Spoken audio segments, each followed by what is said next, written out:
Құрметті студенттер, біздің видеосабағымызға қош келдіңіздер. Бұл видеосабақта біз 2-2 параграфтағы лимит және шек тақырыбының есептерін шығаратын боламыз.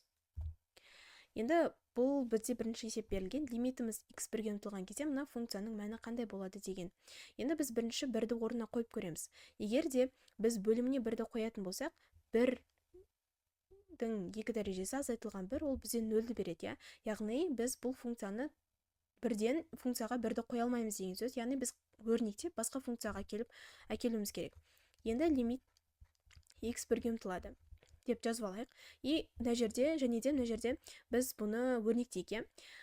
X-тің мына өрнегімізді Виет теоремасы арқылы 2-ның 1 және де 2-ге көбейтіндісі деп аламыз. Осы жерде бізде мына x-тің алдында қосу тұрғаны үшін мына жақта 2-ның алдына азайту қоямыз. Осы кезде біз x азайтылған 1 және де x қосылған 2 деген екі жақшаға жіктеп аламыз. Егер мынаны көбейтетін болса, қайтадан осы өрнегімізді береді. Ал бөлімде мен x-ті шығарып жүрсем болады, сол кезде x азайтылған 1 деген өрнек шығады екен. Енді осыны лимитқа ұмтылдырсақ, x азайтылған 1, x қосылған 2 бөлінген x азайтылған 1. Енді мына жерде мен көріп тұрғандай мыналарды қысқартып жүрсем болады, ұқсас мүшелер. Сол кезде менде лимит x1-ге ұмтылады. Алымында x қосылған 2 бөлімінде x. Осы жерде менде 1-ге ұмтылғандықтан 1-ді мына жаққа орнына қоя аламын, өйткені 1-ді қоятын болсам, бөлімі 0-ге тең болып кетіп жатқан жоқ. Яғни 1 қосылған 2 бөлінген 1. Бұл менде 3 деген мәнді береді. Енді менде бірінші графигім осы еді, осындай түрде еді, және де мен бұл жерге 1-ді қойған кезде 3-ке тең бола алмайтын еді, өйткені мына жерде көріп тұрғаныңыздай бізде анықталмағандық болып тұр. Енді келесі графикте біздің теңдеуіміз, өрнегіміз мына түрге келді, x қосылған 2 бөлінген x деген түрге келді. Осы кезде біз x-тің орнына 1-ді қоя аламыз, сол кезде бізде 3 деген мәнді береді деп тұр. Яғни x-іміз шексіз 1-ге жақындаған кезде y-іміз шексіз 3-ге жақындайды дегенді көрсетеді екен. Келесі есебіміз лимит x 0-ге ұмтылған кезде мына функциямыздың мәні нешеге тең болады. Енді 0-ді қоятын болсақ, бұл жерде де 0-дің 2 дәрежесі 0-ді береді, анықталмағандық пайда болады. Бұл кезде біз тіпті өрнектей де алмаймыз, қарап тұрсақ алымын, бірақ та біз қосымша мүше, яғни оның түбіртегіне көбейте аламыз. Бірінші лимит x 0-ге ұмтылады деп жазып алайық. Түбіртек дегеніміз осы алымына кері өрнекті көбейту керек боламыз. Ол өрнегіміз қандай десек, көбейту дейміз.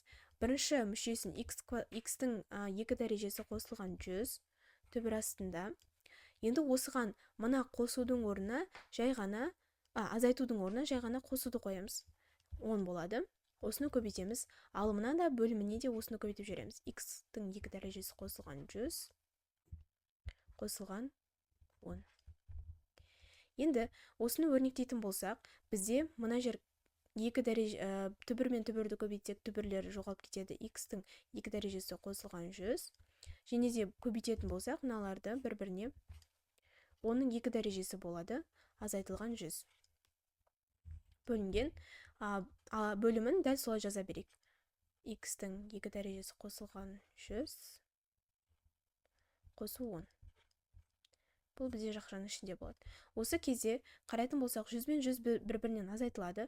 Осы кезде бізде x-тің 2 дәрежесі бөлінген x-тің 2 дәрежесі және де мына жердегі бір f от x деп жазсақ, бұл функция өйткені сыймайтын жаққа. Енді қарайтын болсақ, бізде мынау мен мынау бір-бірімен қысқартылып кете алады. Осы кезде менде функциямның жаңа функциям менде пайда болады, сол функцияның мәні қандай болады? 1 бөлінген x-тің 2 дәрежесі қосылған 100 түбір астында қосылған 10. Енді қарайтын болсақ, біз енді 0-ді осы функцияның орнына қоя аламыз ба? Қоя аламыз. Яғни қойған кезде бізде 1 бөлінген 20 деген мән шығады екен.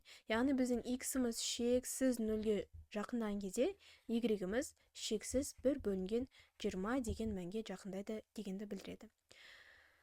Жалпы практика сабағымыз аяқталды. Келесі видеосабақтарда көріскенше.